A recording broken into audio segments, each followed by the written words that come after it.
Welcome back to Arise Africa with me, Tokunbo Taiwo, and now the rest of the stories. Nigeria's dependence on international media entertainment for kids has been timeless. While it's very uncommon to easily access a variety of local media that children can interact with, new generational creatives like Somto Ajuluchukwu are bringing Nigerian culture to life through animation. The young CEO started an African creative content company called Vortex Inc.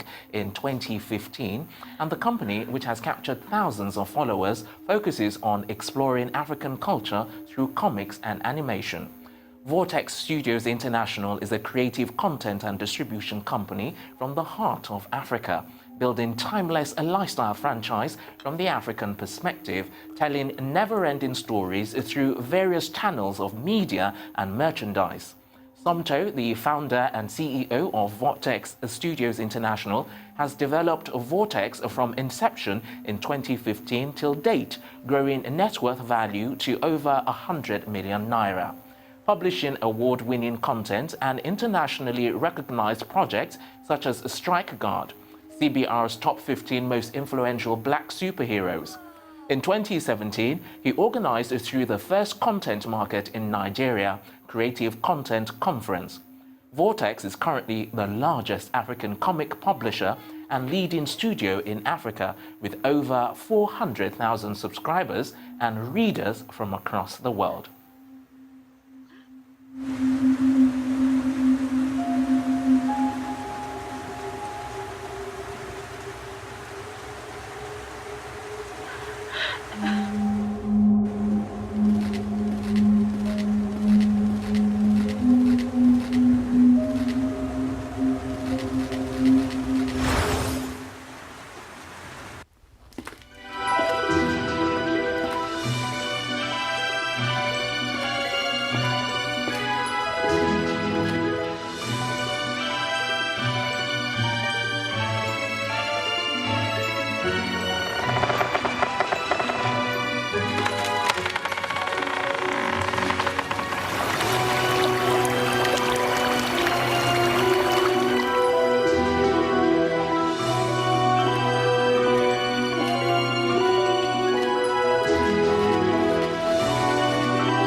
Now, that inspiring creative mind, Somto Ajuluchukwu, joins me now in the studio to talk about the exciting direction of his animation company.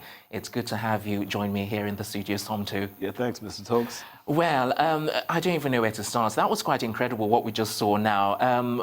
When did your fascination with animation and comic books start? I guess it started shortly after I graduated college. And, I was working in a content company called Starfish. And we were poised to start to create new content for the mobile networks, which is the MTNs and the rest of them. And that's when I started thinking about comics as a new way to interact and connect with people's imagination. Growing up, I was often bugged by the fact that I never saw superheroes that not only were black or had curly hair, but were in my environment, were on the streets of Lagos, or were jumping off downfalls, or, hanging off like, wires, And I wanted to create that fantasy that a kid like me growing up in Nigeria could connect with and relate with. And that's when I started my journey making comic books. So it was there about 2014, 2013 when I started getting inspired, and we officially kicked off in 2015. Oh, brilliant. Now, tell us about the animation industry here in Nigeria and in Africa as a whole, and not just the animation industry, but, comic books generally, like I said, in Africa and in Nigeria particularly. The industry is rapidly growing. It's constantly accelerating. We're having more creatives come into it. A lot more people are developing interest. Although definitely we have the challenges of education. In a country like Nigeria, for example, you can't go into university and study animation. But it's rapidly growing. Studios are coming up every day. What Vortex is trying to do specifically in the space of comic books is capsulating African comic books in one space where they can be consumed. Because many a time, because of the cost of producing high quality comics, a lot of producers end up making issues in bits and pieces. So they make one issue here and another issue there, and they don't get a chance to actually develop on a widespread. So, trying to sell that individually is hard for the consumers because people that read comic books are used to reading them in, elongated periods, like issue 1 to all the way to issue 30. So what we did was put all those producers in one room, and that platform is called Vortex 247. You can call it like the Netflix of comics. Okay, because I was just going to say, I'm glad you mentioned that, because I was going to say your name is actually synonymous with Vortex 247. Yeah. When you mention Vortex 247, people think of you, and when they mention you, they think of, Vortex 247. But you also have another production company called, animation production, Orange City? Yes, it's an animation production that we started last year.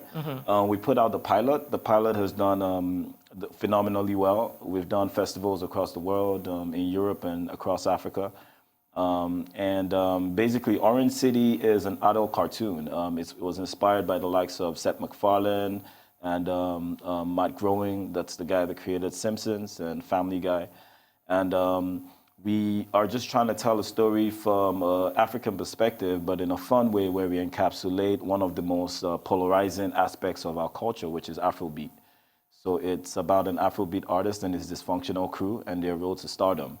What's the sort of response or criticism that you've got with regards to Orange City? We have, as an animation studio out here, a lot of people complain that the pilot we put out is too short. But but if they knew the number of hours that go into the production and development, I guess they could sympathize. But another thing that we experienced was, people just, complaining on the aspects that we showed, of the Nigerian politics and the Nigerian lifestyle. But what we try to do with these cartoons is capture reality, but twist it to make it funny, and that's the beauty of satire. The fact that you could talk about things that are real, but also, make it lighthearted. And that's what we're trying to do with the Orange City cartoon. Okay, brilliant. Yeah. Now, how can African comics, become a mainstream? African comics, the industry just needs investment. The industry is worth millions of dollars. When you say investment from the government, investment from what bodies, internationally, or you mean here in Nigeria? So specifically, when you talk about investment, who are you? Specifically, I would definitely speak to the investment coming from us here, because it's important that we own what we produce.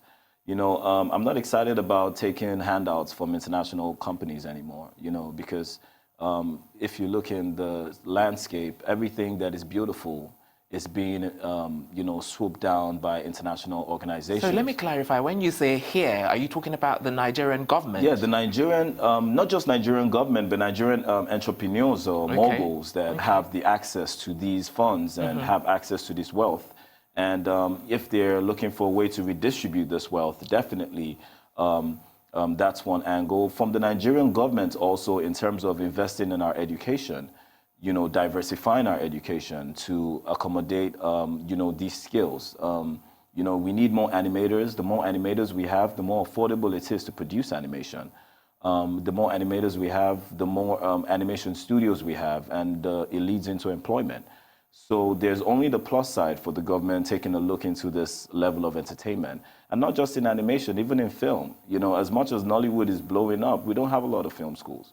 And it's ironic, because this is one of the biggest industries that we have, and it's rumored to be worth billions of dollars. But at the same time, our film schools are one or none, So definitely the government needs to play its role in that, give grants for animation projects, utilize animation in more of their,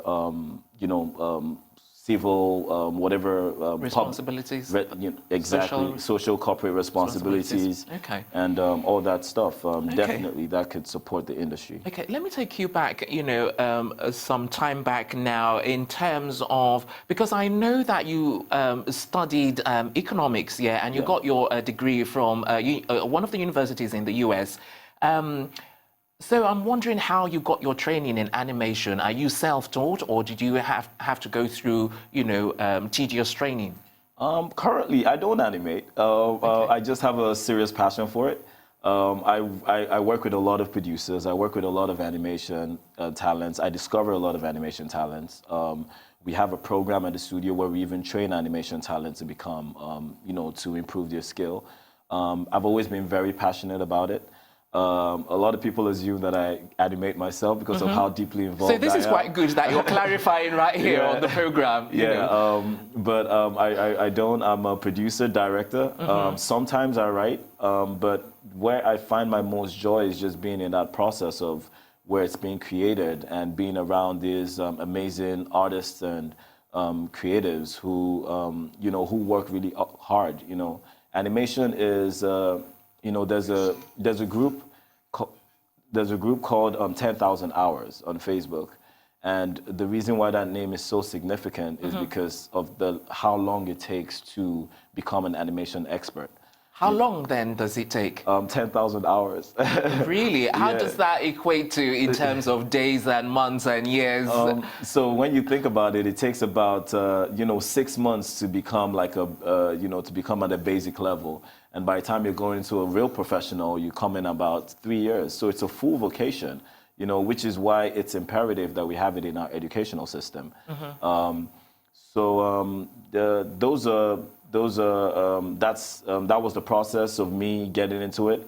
Economics was a medium of me not really understanding what I wanted to do initially. Okay. But I wanted to understand people's consumer mentality, how people consume products, how people react to products. And when I finally found my passion, economics has been essential in how I've grown my business. I was going to say that would have come in handy at some point or another. But thank you so much. We're not done with you.